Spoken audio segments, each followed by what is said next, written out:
There's some big news out of California this afternoon that will be the event of the decade as far as trucking is concerned, and it will change the face of the industry for the foreseeable future. It's a big deal. If you've been jumping from carrier to carrier and just not happy with what you're finding, consider GP Transco if you want a home and a carrier that you want to stay with. Their first-year drivers earn between $80,000 and $90,000 a year. They've got a 401k, a full benefit package, a W-2 package, and they don't micromanage their drivers. And something else they do is they work with owner-operators, and those owner-operators are making 25% above what an average owner-operator makes. Check them out at gptransco.com. Different news agencies today are reporting out of California, including Freightways and Landline, and even the San Francisco Chronicle are reporting that the Supreme Court has refused to hear the appeal against the Ninth Circuit Court decision on AB5. Now, what does that mean? It means that a ruling that the Ninth Circuit Court in California made on independent contractors will now stand, and it will become law in California. So let's back up a little so we understand what AB5 is and where it came from and why it's happened. Basically, a few years ago, there were a number of truck drivers in court in California. There were so many, it was tying up their court system, frankly. And they were suing their carriers for millions and millions of dollars. There were some big decisions made against FedEx and Swift and big carriers like that. And California, the state of California, looked at this and decided we should maybe have a closer look at this, because clearly trucking companies aren't treating their drivers fairly. So when California zoomed in on this, they discovered a couple of things.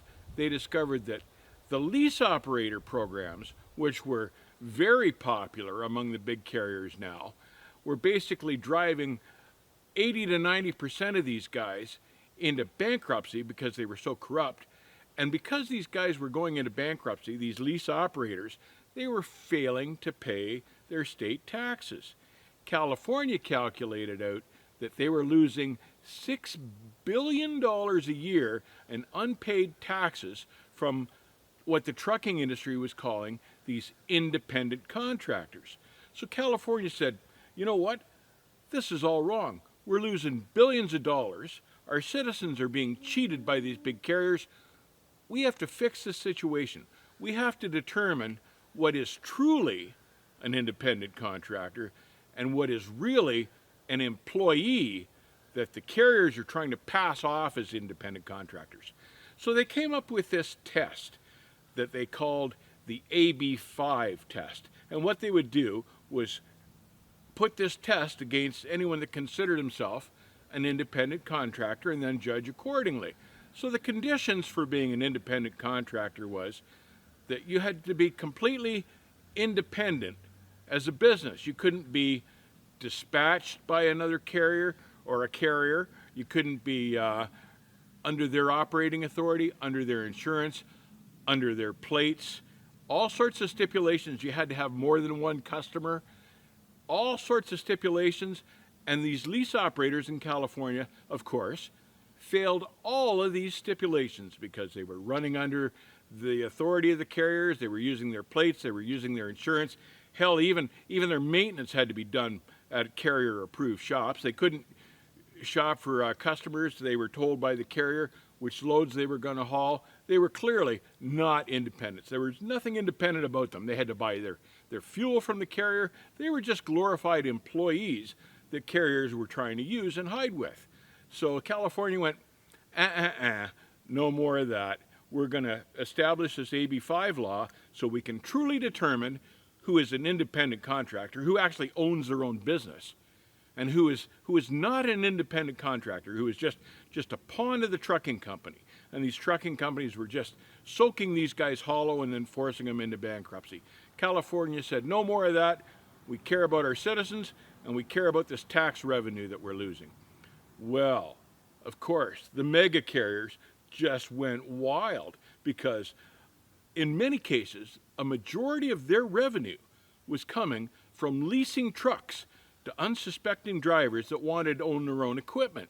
They were making more leasing trucks than they were hauling freight. So the mega carriers are just having a stroke because all of a sudden they can see this revenue source, their main revenue source, going down the toilet.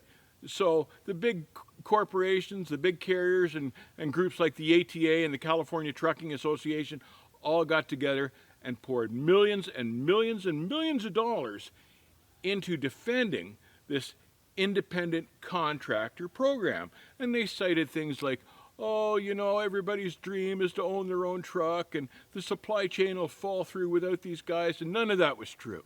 It was the carriers that were benefiting from these programs and nobody else.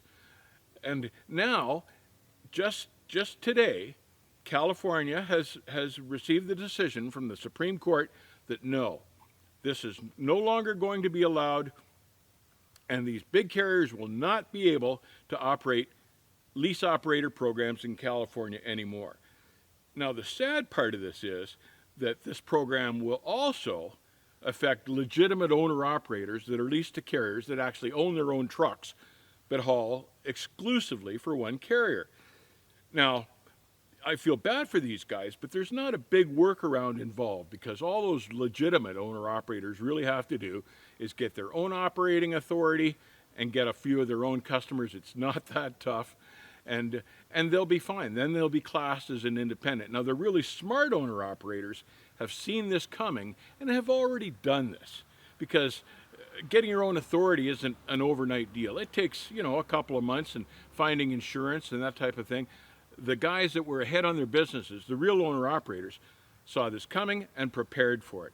But thousands and thousands of guys in California will now lose their lease operator trucks that they've been paying into for months and years and end up with nothing at the end of the day. And the carriers will be upset, of course, because they've lost this huge model that made them millions and millions and millions of dollars. But you've got to feel sorry for these lease operators as well that have poured their hearts and their work into running these trucks for these carriers, thinking that one day they would own them outright, and now they won't own them at all. And it's a tragedy this way. But the truth of the matter is, this has been brewing for some 20 years when the big carriers got to fighting and they drove the rates down on each other. The rates went down and down and down as they stole customers from one another, and then they had to come up with a new revenue stream. So like 20 years ago, some bright boy, maybe at Prime probably, figured out this deal that if you lease trucks to guys that want to own their own trucks, that was a great source of revenue. And all the carriers looked at that lease program and went, yeah, that's a really great idea because any sort of a loss we can pass on to these lease operators and we don't have to absorb it.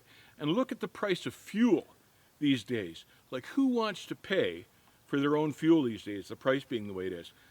These big carriers are passing all those costs, the fuel costs, onto these lease operators. Not only that, these big carriers that are supposed to be in the trucking industry. So when you own a trucking company, logic would dictate that you would have to own trucks.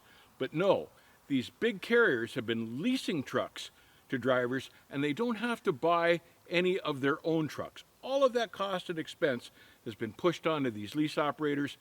California now and the Supreme Court has seen that as fraud. They're going to correct the situation. Frankly, it's going to be a punch in the gut for the trucking industry for a number of years. But in the long run, I think you're going to find that it's going to be a good thing for the trucking industry because you'll keep the reliable drivers. The reliable drivers can just switch to driving company trucks. It's not like they're out of a job or anything like that. These big carriers are still going to have to move freight. That's what they're contracted to do. It's just now they'll have to buy company trucks, they'll have to put drivers in their company trucks, and they'll have to pay their drivers like employees and pay them properly with benefits and that type of thing. So it's going to be a boon for truck drivers in the long run. Yep, the interim period is going to be tough, but I think in the long run, you'll see it as a good thing. Now, you know what happens in California generally spreads to other states sooner or later as well, because it always happens first in California and then moves to the rest of the country. Other states like New Jersey have already been considering this type of legislation and are partway through initiating it. So I think eventually you will see that the majority of the United States will get away from these lease owner operators. I think that's a good thing, because I think in the long run, truck drivers will end up earning more money and being more fairly treated, and that's what I'm all about here at Smart Trucking. Take care, keep the rubber side down. I've been saying these lease operator deals were bad. Well, the Supreme Court has agreed with me. We'll see you on the back haul.